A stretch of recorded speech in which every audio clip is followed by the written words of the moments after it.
THR 55 triliun, per hari ini tadi sudah tersalur sekitar 24 triliun, sehingga kita harapkan ini juga sangat mendorong daya beli masyarakat di masa Ramadan dan juga menjelang Idul Fitri, dan juga tentunya bagian dari belanja masyarakat di kuartal 1 dan pertumbuhan ekonomi kuartal 1.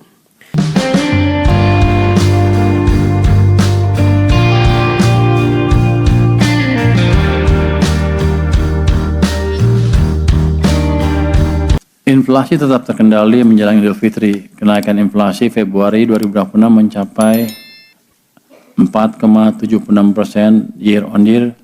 Ini terutama bersifat temporer naiknya akibat low base effect dari diskon listrik pada awal tahun 2025. Tanpa pengaruh diskon listrik, inflasi Februari diperkirakan hanya 2,59%. Sementara inflasi inti naik terbatas didorong harga emas dan peningkatan permintaan selama Ramadan. Inflasi inti non emas mencapai 1,4%. Ini kenapa angka inflasi ini penting? Karena orang di luar sering melihat yang angka 4,76% tadi dan mereka mulai menunjuk bahwa ekonomi Indonesia kepanasan, harus diperlambat, padahal kita baru mulai tumbuh lebih cepat. Kalau angka yang sebetulnya tadi saya bilang 2,59, kita masih di targetnya di bawah target malah. Dan artinya ruang bagi ekonomi untuk tumbuh lebih cepat terbuka lebar tanpa harus memicu inflasi.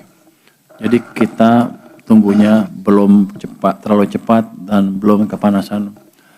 Inflasi pangan meningkat karena faktor cuaca dan naiknya permintaan beberapa komoditas seperti daging ayam, ikan segar, dan cabai, namun tetap moderat di bawah 5%.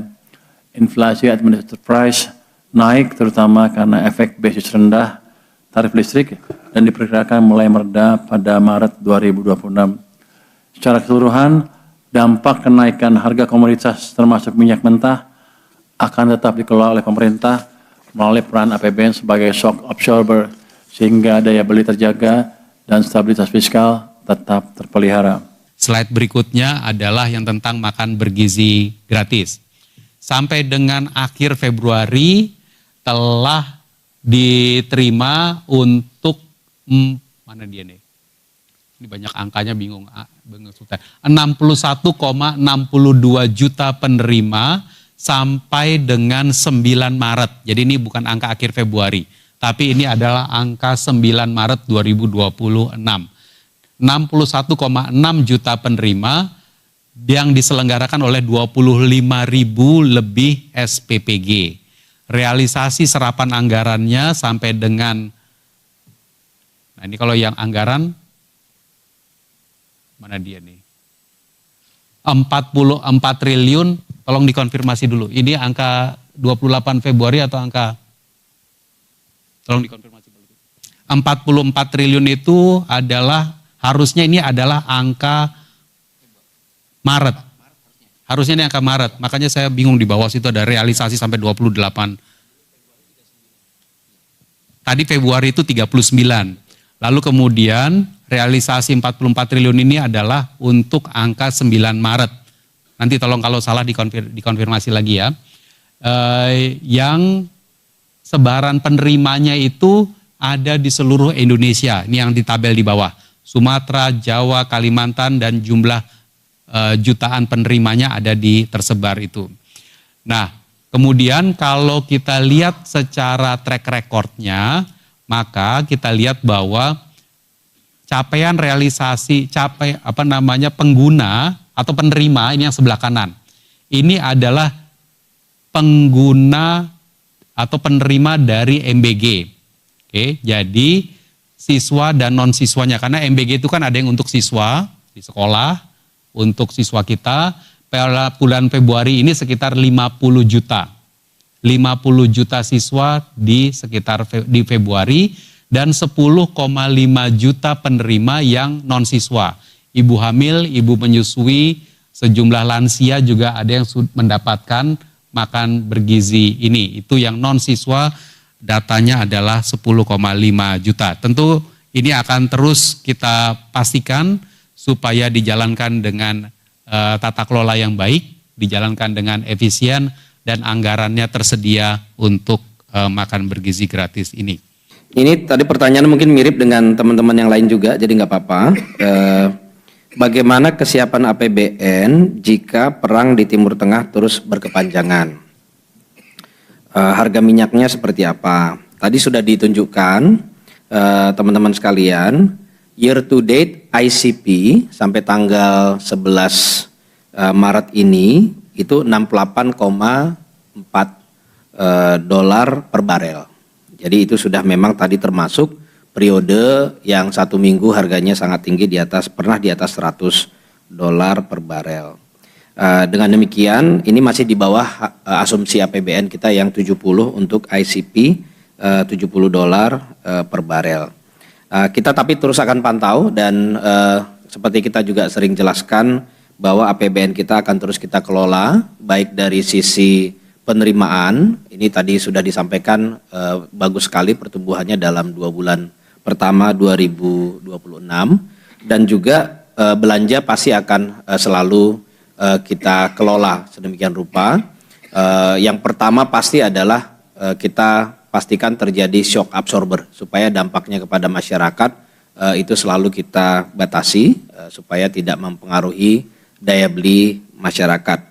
Tetapi yang kedua juga kita seperti setiap tahun, bahkan tahun lalu misalnya contohnya, kita bisa melakukan penyesuaian belanja. Tahun lalu misalnya kita realisasi belanjanya 170 triliun di bawah APBN-nya. Lalu kedua, ini yang berikutnya adalah dari Maulana Investor Trust. Nah dengan demikian pertumbuhan ekonomi kita harapkan akan cukup kuat di kuartal 1, melanjutkan momentum dari kuartal 4 2025 kemarin yang 5,39. Jadi dengan 5,39 nanti kita harapkan ini bisa berada di 5,5% atau lebih di kuartal 1 2026.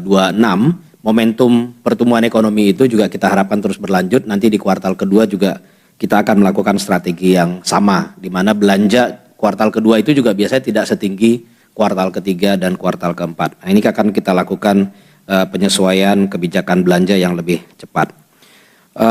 Sehingga diharapkan pertumbuhan ekonomi akan tetap terjaga, bahkan kita masih cukup optimis, target di APBN-nya 5,4, kita akan mencapai di atas 5,4 untuk tahun 2026 ini.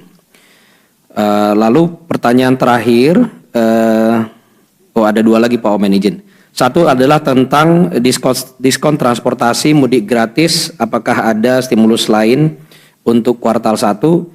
Ini sudah diumumkan kemarin ya, jadi diskon tiket 30% kereta api, diskon 30% tarif dasar tiket angkutan laut, lalu 100% tarif jasa ke pelabuhan angkutan penyeberangan, dan diskon tiket pesawat melalui PPNDTP yang ditanggung oleh pemerintah. Lalu juga kita berikan bantuan pangan terutama beras, ini untuk 35 juta keluarga atau KPM, ini mengcover desil 1 sampai desil 4. Lalu juga yang tidak kalah pentingnya tadi juga sudah disinggung oleh Pak Wamen, THR 55 triliun per hari ini tadi sudah tersalur sekitar 24 triliun, sehingga kita harapkan ini juga sangat mendorong daya beli masyarakat di masa Ramadan dan juga menjelang Idul Fitri, dan juga tentunya bagian dari belanja masyarakat di kuartal 1 dan pertumbuhan ekonomi kuartal 1.